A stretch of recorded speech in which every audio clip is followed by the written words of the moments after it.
As Portland's homeless crisis continues, the same story keeps playing out in neighborhoods from Lents to St. John's. It's like a broken record. A homeless camp appears seemingly overnight. It expands. Neighbors grow increasingly irate about the trash or public safety concerns. The government comes calling to force the campers somewhere else, and a new camp pops right back up again, often in the same spots. A new program hopes to disrupt that cycle. They had been approached by outreach workers in the past who were like, "What do you need? How can I help you?" And then never heard from them again.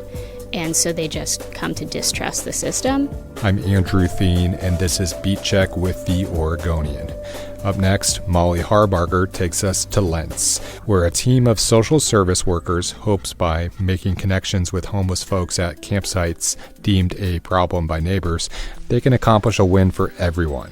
Homeless people won't be swept out and lose dignity, their belongings, and a safe place to sleep, and neighbors will feel safer. We talked about the new program, the 92 homeless people who died in Multnomah County last year, and much more. So 92nd and Laval is where the Springwater Corridor, Johnson Creek, of course 92nd, intersect. There's MAX lines, there's bus lines. It's a transportation hub essentially, which also means that there's a lot of people who camp there. For years and years, it's been kind of a gathering spot. Some of the people who choose to kind of be away from services are also people who might be in the midst of a mental health crisis or have substance abuse issues. And so, there's occasionally needles, mess, that kind of thing. And so lots and lots of complaints are generated from that area. For years, it has been cleaned. Essentially, people are encouraged to leave. Their stuff is cleaned up that's left behind. And then within a few hours to a few days, people move back in. And the process starts again. Now, you went out there for a different purpose with some of the social service providers, like Transition Projects and Central City Concern, that are kind of, two of the biggest in the city. What exactly did you see out there, and what were they showing you? 92nd and Laval is not the only place that this kind of high density of homeless campers exists. And so the city and the county have created a team of community health workers from Central City Concern, outreach workers who have access to housing and shelter from Transition Projects. There's 5 of them, and they go out to these really high traffic, high complaint areas. They go every single day, and they try and build up connections with people. And I went along with them to the 92nd and Laval area. Okay. I basically just followed as they do what they normally do, which is they start in one section, and then they go tent to tent, going, "Is anyone home? We're with the navigation team. We're here. Do you need water? Do you need hand warmers?" We went on an October day when it started to really get cold and rainy. And so they had some warm stuff. People were asking, "Do you have warmer clothes? Do you have tents, blankets, that kind of thing?" And so if they don't have them with them, they'll see if they can get them. What you see is that a lot of people are still, they create their own communities and they help each other. And a lot of people who camp out there are resistant, as I mentioned, for whatever reason, to going into shelter. Maybe it doesn't work for them. Maybe they have trauma. Maybe they're not ready. Maybe they don't want to go into a place where they can't be using drugs or alcohol. And so this team goes and they just have conversations with people. They offer them services and things that they might need immediately for the night. But also they say, "Do you want shelter? Have you filled out this form that they use to get you onto housing wait lists?" And for some people, you see that they know the workers because they're going every single day, which before this, the city and county, through the Joint Office of Homeless Services, they contract with nonprofit agencies to do this work, but no one really has the capacity to go to the same place every day and talk to the same people. And so when I was out there, I could see that some of the people they were talking to clearly recognized these 5 people and knew them by name, or maybe didn't, but knew what they could offer. And so they had a few people who were like, hey, do you have shelter? I am ready to go today. Approaching them. Other people were more resistant. Some people were like, no thanks. One couple, they had been approached a few times before and had said no, and then it was cold enough that they were finally like, yes. The idea being, if you see the same face, develop a rapport, maybe people will be more receptive to the services that are available. Yeah, I think it starts to build up some trust. A lot of the people I talked to, the campers out there, they had been approached by outreach workers in the past who were like, what do you need? How can I help you? And then never heard from them again. And so they just come to distrust the system. So they trust that this team of people can get them something. But also I think there is something to the idea of like, clearly some of those people had said no so many times before, and then the weather changed and they were willing to be like, yes, I want to get out of the cold. And I think, they see a lot of value in being there when that decision happens, because otherwise maybe they wouldn't be able to get themselves to shelter that night or whatever they are asking for at the moment, How does this new effort benefit people who live in houses in and around 92nd and Laval? The idea is supposed to be that it's kind of the best of all worlds for everyone involved, because they hope that if they can build up these connections, if they can get people in the services, they can get people into recovery who want to go into recovery, if they can get a safer place to sleep, or if you are camping out there and you want to keep camping out there, they're like, here are trash bags, keep your place clean, and people won't complain about you. And if people do complain about you, but you're keeping a tidy space, you're not bothering anyone, we're not going to sweep you, so just get your stuff together and you should be fine, because you'll find that people, especially if they've been camping in one place for a long time, they accumulate things and they have nowhere to put those things other than the outside, and so it kind of takes over a lot of square footage. And that can lead to the tension in the neighborhood. Exactly. Right? Then neighbors who are in houses in the area complain about the unsightliness or the needles or that kind of thing, and that resentment grows. So the idea is that maybe we can reduce those amount of complaints, and then if they do get enough people to leave an area, they can clean it and then they fence it off so that they can't come back to that area. So we haven't reached that point yet, right, where these teams have fenced off an area, or have they? They have. They had cleaned some ODOT land. The State Transportation Department? Yes, sorry. Off of Division. And so that was a really intensive effort where they had kind of a 2-week timeline.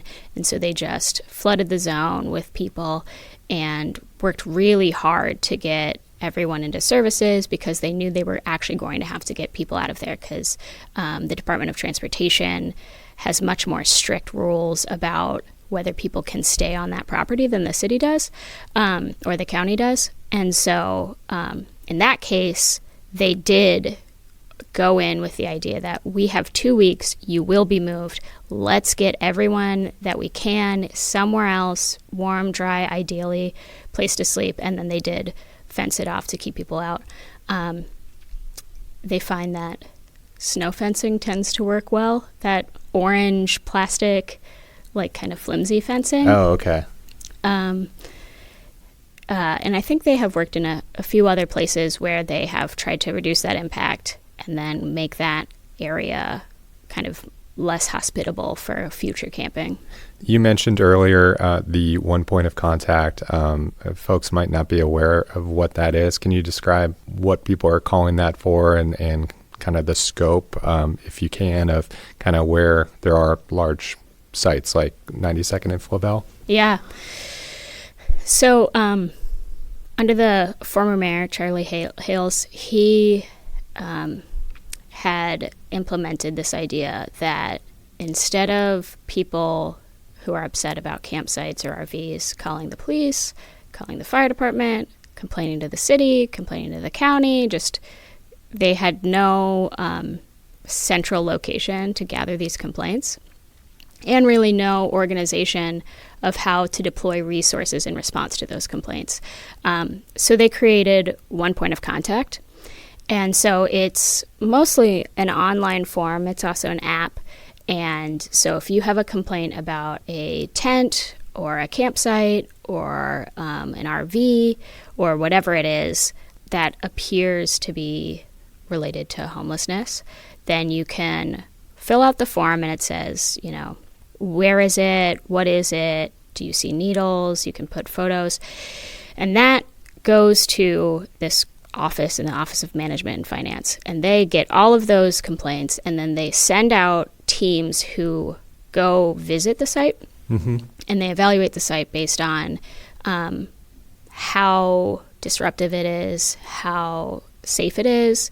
So if there's lots of needle caps lying on the ground, then that campsite's going to be evaluated or prioritized above a site that wouldn't. Or if there's tons and tons of trash, that also will boost it up. And so they take that priority list, and that's how they decide where they send out cleaning crews to go visit and do that clearing out process. And it's a triage system, right? It's a triage system. Yeah. And so they would tell you that there's probably a lot of those complaints that never have anyone sent to them to clean them up because they just don't merit the level. But then there are the really problematic, chronically problematic areas, like anywhere along 205, the Interstate 205 corridor, especially along they call it the MUP, the multi-use path, but it's like a bike and ped path that goes along there. And it tends to be another tension point because you have people who live right next to it. And so the homeless campers are kind of between the interstate and neighborhoods, which generates a lot of complaints. But you also have a lot around, hotspots around, Union Station, the former Greyhound bus station. Yeah, exactly. I was going to say we just reported on that a couple weeks ago or maybe a month ago. Right, areas that are close to downtown and Old Town, Chinatown, close to social services. Yeah, exactly. Let's take a break.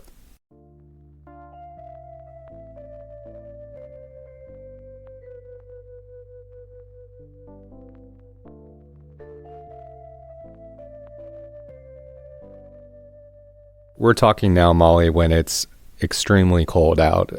This is a dangerous time for people who are living outside, and you've reported several years now on the number of folks who have died in Multnomah County.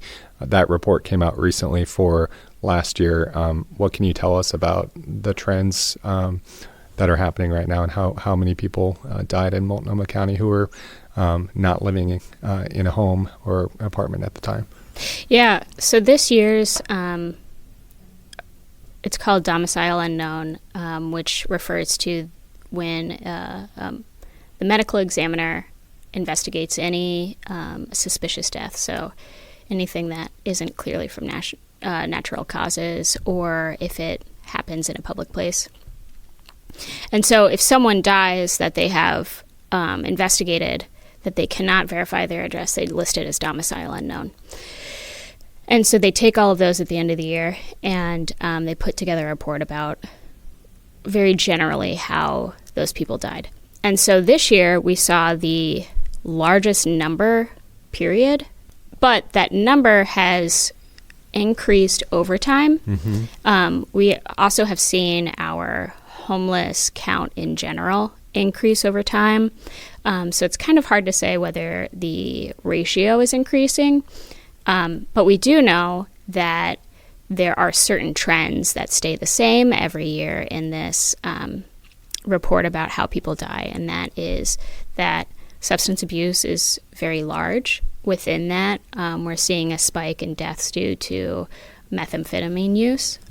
We've seen for many years a lot of opiate deaths. So the meth resurgence is kind of a new thing, and especially people using the combination of both. We also usually see a lot of deaths due to what essentially is hard living. You know, it could be seen as natural causes, but, you know, homeless people are much more at risk of heart issues, hypertension, those kind of chronic health issues that arise when you don't have access to steady nutrition. You're constantly under stress because you're trying to find a place to live, sleep, eat, not have your stuff stolen, maintain consistency, have healthy relationships with other people, Right. Sleeping outside, the cold, the heat, all of that kind of stuff puts a lot of pressure on your body. We also see that year over year, homeless people tend to die young. The average is about in their 40s. Wow. I don't know that that's something I knew, and I've read your reporting. I mean, that's troubling. Yeah. Again, largely due to that stress of trying to survive each day. And it's nearly twice as many, you know, I'm the transportation reporter. I've reported on traffic fatalities, and, you know, 43 people have died as of, you know, late October on Portland streets, but more than twice as many people have died who live outside. Yeah. Yeah, it's an interesting comparison point too, because both of those are such public, visible deaths, but we tend to get much more used to homeless people dying because of all the other factors, mental health, substance abuse, that kind of thing that play into that system. But one of the big highlights this year is that we saw a very stark increase in the number of homeless people who were killed in homicides. They died by homicide. So some of that was very violent crime, being shot or stabbed. Some of it is being, you know, maybe a lot of questions around how they got there, but, you know, their bodies were pulled from the river. Either they drowned or had died in a manner of homicide and ended up in the river. I think there were about 10, which seems like a low number, but when you take a much smaller population, our homeless population by the federal census is, you know, less than 3% of Portland's population overall. So to have that many homicides in such a small demographic is pretty jarring. We mentioned Charlie Hales earlier, and when he was mayor, he declared a housing emergency, and that was more than 4 years ago now. You know, I think for a lot of folks, that was the flashpoint of seeing visible homelessness in the Portland area.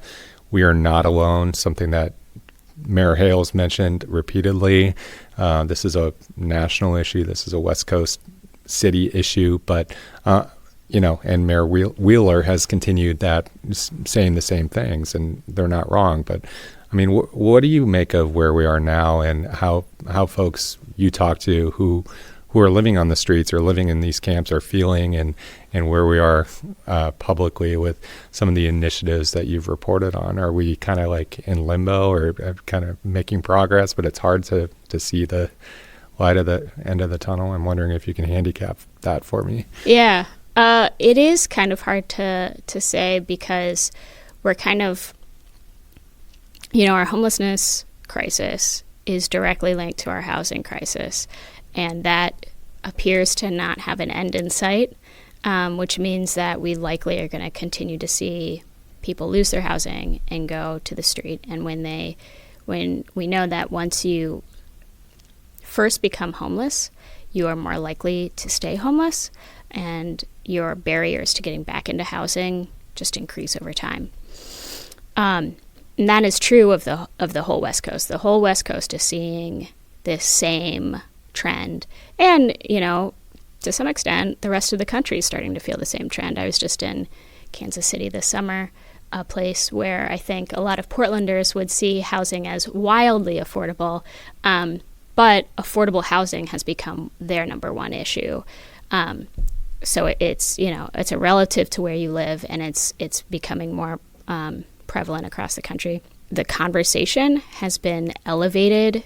We just saw President Trump taking an interest in homelessness, especially around California, that has probably one of the biggest populations of homeless people spread out through the state. With that elevated conversation, you always see the same sides, right? You see people who feel very compassionate, who see people who face a lot of barriers and want a very compassionate, loving response. You see people who take more of a hard line around, these are individual choices that people have made, and we need more responsibility on an individual level. But I think a lot of people have started coming more to the middle place of, we need more services so that people can so when you are ready to make a choice to reduce a barrier that you have to housing, that is there, kind of the both and. And I think that you are also seeing that in Portland. When I started covering this full-time in 2016, you didn't see the same kind of conversation around mental health that you do now. That has become very much at the forefront of a conversation around homelessness. And mental health, is a symptom of homelessness.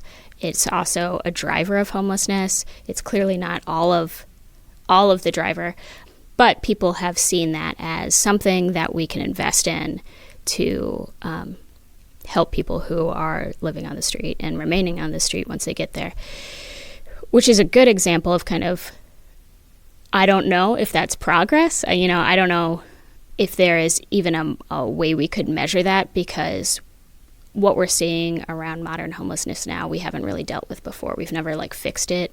It's only getting worse. Housing costs are only getting higher. So it's kind of hard to measure that idea of progress, but it is interesting to watch the conversation change from feeling just very uncomfortable and upset with the idea that homelessness exists, through the spectrum of, is there a way that we can fix this, even though we feel like housing costs are so out of reach for us. I think Portland especially is really engaging in that services conversation right now, in a way that maybe LA hasn't necessarily. They had their really big housing bond that they passed, and then they had a services bond that they passed.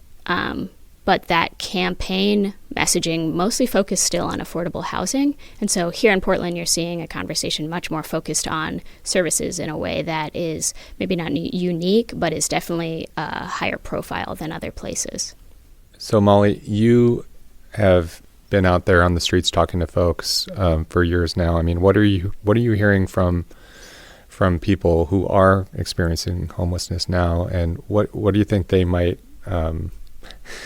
have to say to the rest of the city to help them understand what they're going through? I think usually what people I talk to who are experiencing homelessness say is kind of maybe what you might expect from anyone who feels marginalized, that they're just trying to get by like anyone else, For instance, you'll talk to a lot of people who maybe are trying to stay sober and clean, and they experience the same issues with not wanting to be around areas where there's a lot of drug use.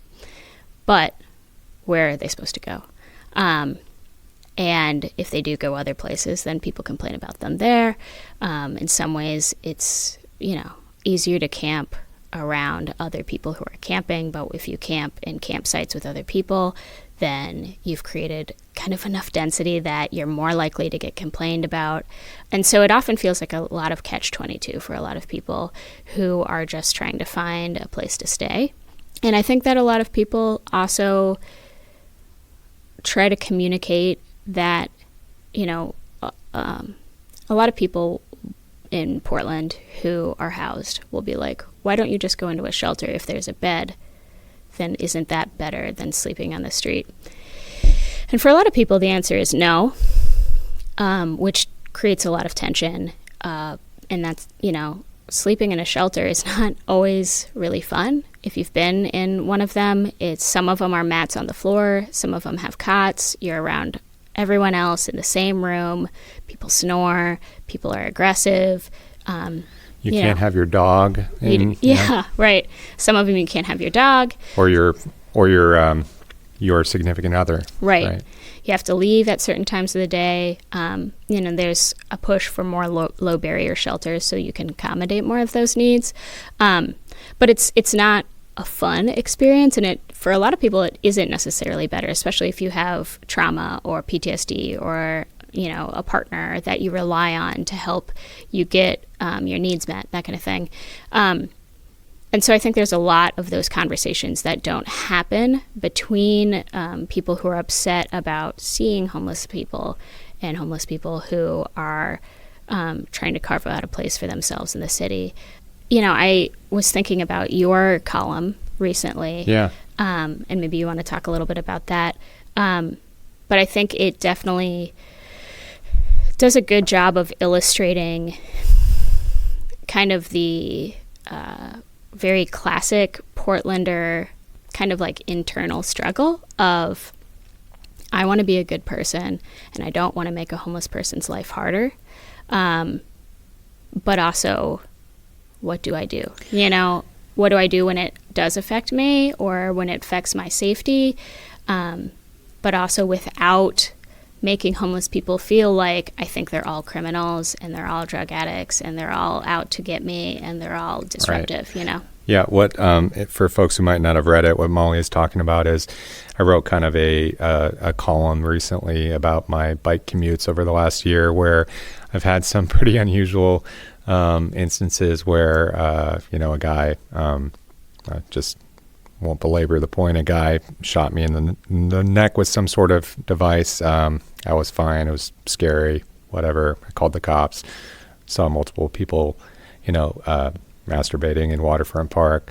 So, and just stuff like, what do you do? Do you call the non-emergency line? Like, is it worth it? Is someone going to respond? And if they respond, are they going to, respond with a heavy hand for something that really, in the scheme of things is not the end of the world, but it's also a beautiful day on Waterfront Park and there's children, so it's like this mental balancing act that I think a lot of folks have made, and that bears out in the data where the non-emergency line is seeing, hundreds of thousands of calls a year, which is kind of a new phenomenon. It's a tough calculus. Yeah.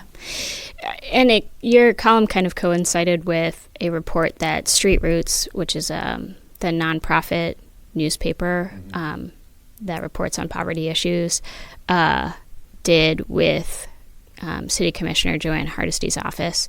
And they did a survey of homeless people about, you call the cops, you as a homeless person call the cops, or someone calls for services about your campsite or your altercation or whatever. Who do you want to respond? What would you like to see in a law enforcement response or a public safety response or a mental health response? And the big thing you took away from that report, which back to your question of what do people who are living on the street say, is that they just want a response that treats them like humans with dignity. I think, probably what the subtext of that is treat us like you would treat showing up to any other, like to someone's house in the West Hills. Right. Give us the same response because we're both humans who are in the midst of a public safety issue. But, that report also highlights that a lot of people would like a crisis counselor or a mental health worker or something that points to the fact that there is a differentiation between, getting shot in the neck where you do want a public safety response because that's scary and that person could do it to someone else, right? Exactly. And then, maybe something you see in Waterfront Park where you're not sure where it falls on the scheme of things. But But that doesn't exist for us right now. There's a move to have that kind of team deployed. The Portland Street Response kind of coalition is building a pilot project for what that would look like. But it does kind of echo your question in a different way from the other side of, people call the cops on us. Right. People call the non-emergency line. We would also like to have these options as well, because who do you call if you feel like if you feel as a homeless person, again, to go back to the 10 homicides, if you feel like you're in danger, but you also know that if you call the cops, then you might end up arrested, and then you lose your stuff, and you lose your camp spot, and you maybe lose your spot on a housing list because then you're in jail for 90 days or whatever. That seems like a bad option too. Yeah, and maybe you've been moved from several different spots all around town, and you finally found a spot where you're comfortable and safe, and then you're weighing this decision of whether you call the authorities and what that might mean for you. It's tough. It is. I mean, I think it goes back to your question about progress, which is it feels very hard to measure that. I think that the city and county, through the Joint Office of Homeless Services, would say that Portland is making progress on a lot of things. They are listening to community response. They're listening to people with lived experience and trying to shape their policies and deploy their dollars in a way that is responsive to those and harms the fewest people and helps the most people. But there are all these other issues that it is hard at this point, since we are actually dealing with homelessness in a very concerted effort way for the first time, in like however many decades that the city has had any of these systems, where we don't have a lot of data to know what does work and what doesn't. So going back to 92nd and Laval, if that area is cleaned up and folks are either in housing or have other services, and the orange fencing goes up, I guess, is that a success? I mean, I think that is the real crux of the story, which is we probably don't know at this point, right? It'll be interesting to circle back after a year or so and say, here's the data. They're collecting data on how many people they've gotten into housing, how many people they've gotten into shelter, how many people they've connected with services, signed up for insurance, sent to drug and alcohol rehab. But what is the outcome long term? Have they just made those places inaccessible, or have they made the people who would be there feel like they have other options and gotten them into those options? I think that definitely remains to be seen, and is probably still too early to say what the long-term effect of that is. Well, thanks, Molly, for your reporting and for taking the time. Thank you. Thanks for listening to Beat Check with the Oregonian. You can find a link to Molly's stories in the episode notes. You can check out my stories on the transportation beat at OregonLive.com/commuting, or follow me on Twitter at @AndrewTheen. A reminder to subscribe to Beat Check anywhere you listen to podcasts to hear the latest episodes. If you like the show, please leave a rating or review to help us spread the word. Until next time.